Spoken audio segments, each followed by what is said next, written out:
पिछले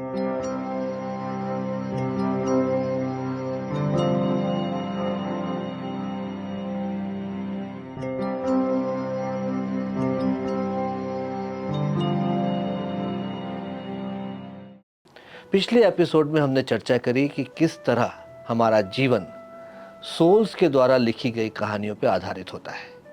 हमारा जीवन उसी हिसाब से चलता है और वह किसी एक तय लॉजिक के तहत नहीं तय होता है। मैंने बहुत प्रयास किया पिछली बार समझने का कि किसके पीछे कुछ तो तर्क होगा, लेकिन जहाँ तक मैं समझ पाया हूँ उसमें और क्लैरिटी हम लेंगे प्रदीप जी से कि it's like a game of dice, कि आप अगर लकी हैं आप तो उसे एक तरह की ज़िंदगी मिलेगी जो आप चाहते हैं, या दूसरों से ज़िंदगी आपकी सहूलियत भरी हो या कष्टदायी हो, ये सिर्फ एक चांस का मैटर लगता है। फिर उस पर आगे भी चर्चा हम बढ़ाएंगे और यह भी समझना चाहेंगे एक बुनियादी प्रश्न जो जीवन में हम लोग को समझाया गया है कि कोई आदमी अमीर घर में क्यों पैदा होता है और कोई गरीब घर में क्यों पैदा होता है। इसके पीछे क्या कहानी है, इसके पीछे जो हम समझते हैं वो कर्मों की कहानी और दुहाई दी जाती है। आज समझते हैं कर्म में प्रदीप जी और फागुनी जी से कि किस प्रकार कर्म की भूमिका इन सब को तय करने में होती है। नमस्कार, मैं हूँ रविंद्र बड़गैया। एक बार फिर freedom through the grace of goddess and God में आपका स्वागत है। अब जैसा कि आपने सुना, कोई आदमी गरीब घर में और कोई अमीर घर में क्यों पैदा होता है? एक इंसान के लिए अमीरी और गरीबी बहुत मायने रखता है। एक इंसान के लिए उसका सक्सेस और उसका फेलियर बहुत मायने रखता है। एक इंसान के लिए उसका खूबसूरत होना या उसका ना खूबसूरत होना बहुत मायने रखता है। लेकिन जो लोग ये कहानी को लिखते हैं उनके लिए ये सब चीज़ें कोई मायने नहीं रखता है। जैसे पिछले एपिसोड में हमने चर्चा करी थी कि जो हर कहानी के साथ ये होता है कि अगर आपकी कहानी आगे बढ़ाने के लिए किसी एक विशेष प्रकार के किरदार की ज़रूरत पड़ती है।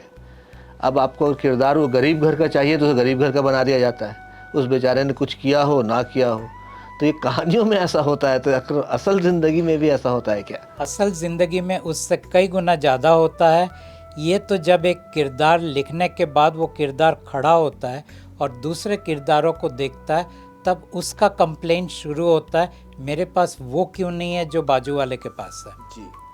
लेकिन उसको ये नहीं पता चलता है कि मेरा तो कोई अस्तित्व ही नहीं है। जैसे कि हमारे समाज में प्रचलित है कि किसी से पूछा जाए ये प्रश्न जो मैंने आपसे पूछा है कि कोई गरीब घर में क्यों पैदा होता है, कोई अमीर घर में क्यों पैदा होता है, लोग कहते पुराने जन्म के तुम्हारे कर्म हैं। तो क्या आप इस बात से सहमत हैं कि कर्म की इसमें भूमिका होती है? तो ना, कर्म की इसमें कोई भूमिका नहीं होती है, क्योंकि कर्म तो 3 चीज़ों के ऊपर टिका हुआ है जी। या तो मोह के ऊपर टिका है, या द्वेष के ऊपर टिका है, या इच्छाओं के ऊपर टिका है। ये तीनों को तो आप एक गरीब घर में भी वापस ला सकते हो, एक अमीर घर में भी वापस ला सकते हो। उसमें ज़रूरी नहीं है किसी को गरीब बनाना या अमीर बनाना। ये तो पूरी कहानी के दायरे के अंदर तैयार हुआ। यहाँ पे एक गरीब किरदार होगा, यहाँ एक अमीर किरदार होगा। इसका मतलब कोई आदमी मान लीजिए जन सेवा में अपना जीवन झोंक दे, कोई आदमी तमाम उम्र खुदगर्जी में जिए, इन दोनों के जीवन गाथा में भले स्क्रिप्टेड हो, इनका कार्मिक दृष्टि से कोई असर नहीं है अगले जन्म में और इस जन्म में, या फिर इसी जन्म में। पहली बात करूंगा इस जन्म की। जहाँ तक उनकी कोई अपने निजी ज़िंदगी में पूरी तरह स्थिर है, कोई अपने आप को निस्वार्थ दूसरों के लिए कर रहा है। जी। दोनों जो क्या कहते हैं कहानी का अंश है, इसका पिछले जन्मों से कोई लेना देना नहीं है। पिछले जन्मों से क्या लेना देना है? पिछले जन्मों से ये लेना देना है कि मेरी अपनी निजी ज़िंदगी में भी है, वहाँ वो पत्नी से उतना ही परेशान होगा जितने पिछले जन्म में उसने उसे परेशान किया था।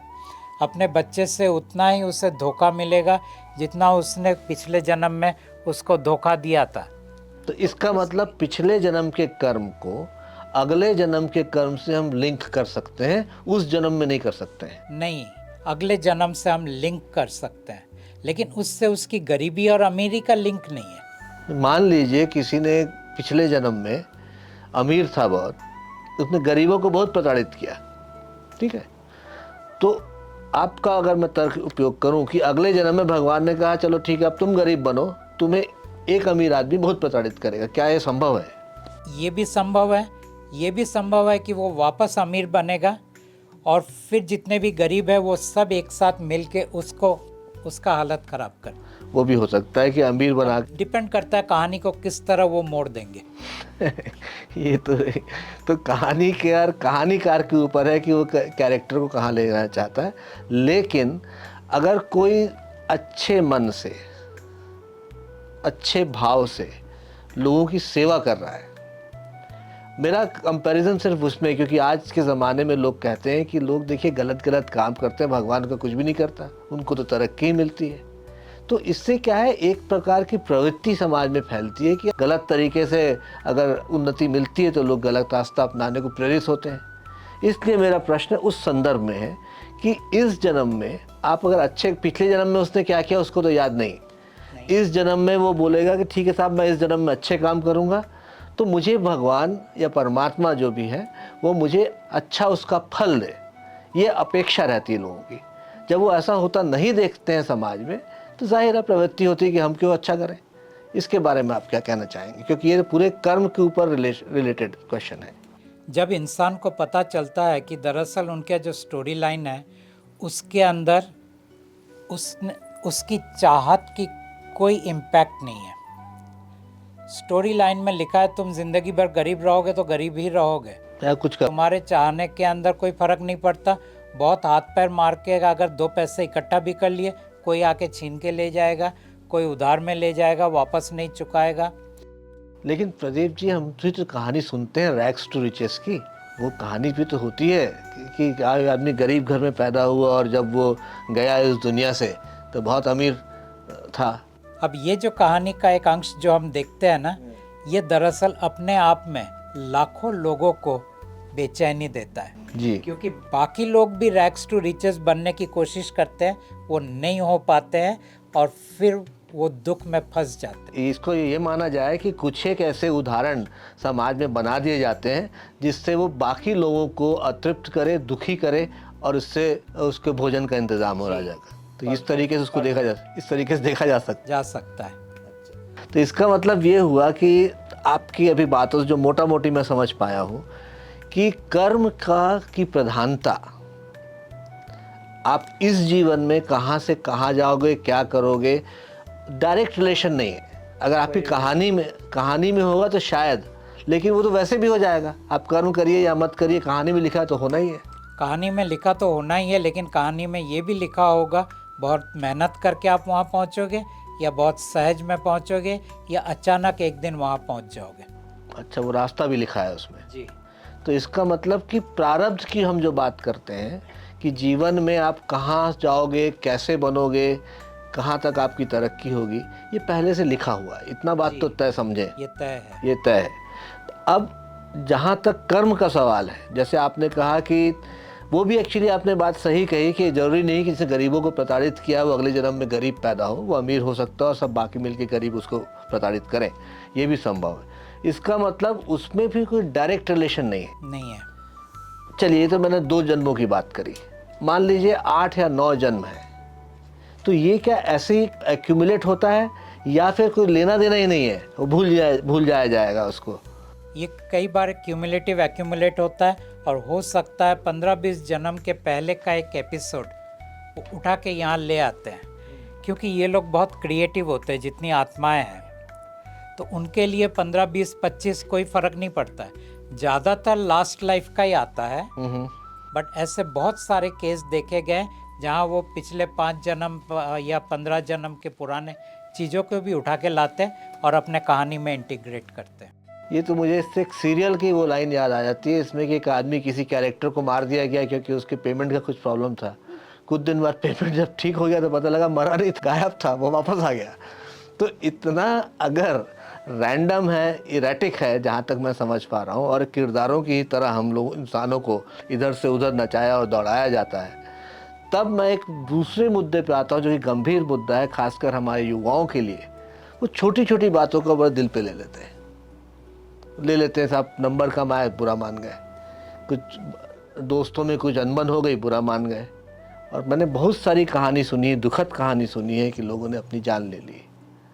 आप कह सकते हैं कि उनकी स्क्रिप्ट में था जान लेना, लेकिन आप उसको किस तरीके से देखेंगे? एक्चुअली ये स्क्रिप्ट के ऊपर से ही आ रहा है, क्योंकि स्क्रिप्ट ये भी लिख देता है किसकी सहन शक्ति कितनी होगी, और स्क्रिप्ट ये भी लिख देता है कि उस सहन शक्ति के कमज़ोर होने के कारण ये इंसान किस हद तक एक्शन लेगा, और किस हद तक, जब मैं कहता हूँ अल्टीमेटली वो सुइसाइड तक भी जाता है।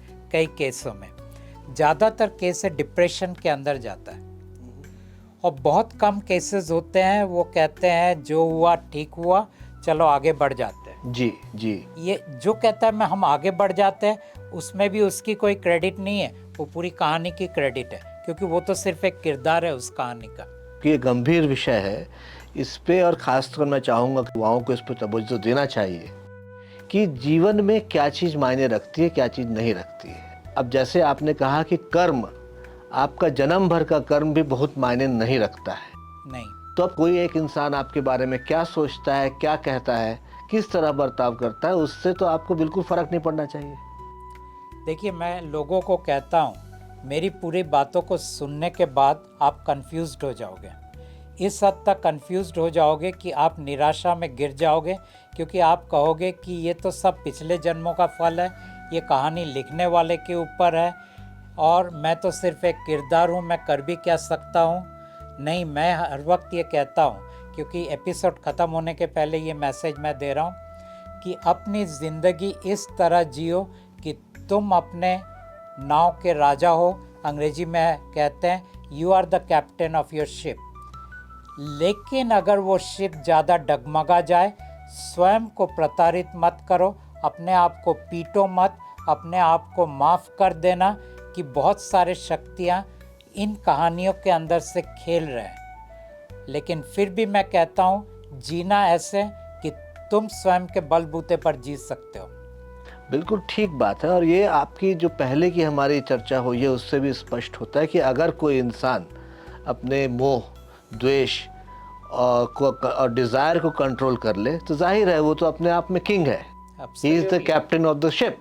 यस। तो आपकी ये दोनों बातें पिछले वाले एपिसोड में जो आज जो आपने बहुत खूबसूरत बात कही कि चाहे कंट्रोल कोई भी कर रहा हो, but you have to behave like you are the captain of the ship. और छोटी मोटी बातें ज़िंदगी में जो आपको उस क्षणों के लिए आहत कर सकती हैं, लेकिन वो बहुत मायने नहीं रखती हैं। ये एपिसोड्स ख़त्म होने का फिर वक्त आ चुका है, लेकिन इस बहुत गंभीर बात के साथ मैं इस परिचर्चा को यहाँ इस एपिसोड में समाप्त करूँगा कि कृपा करके चीज़ों को दिल पे ना लें, और ये भी सोचिए कि जो आज जो चीज़ें अब आपके लिए इतना ज़रूरी हो जाती हैं वो क्या आपको 10 साल बाद याद भी रहेंगी? क्योंकि जो चीज़ें आप अपने जीवन काल में 10 साल में भूल जाएं, उनको इतना अहमियत देना मेरे ख्याल से तर्कपूर्ण नहीं है। सोचिएगा ज़रूर। फिर मिलेंगे अगले एपिसोड में, तब तक अपना बहुत ख्याल रखिएगा। धन्यवाद।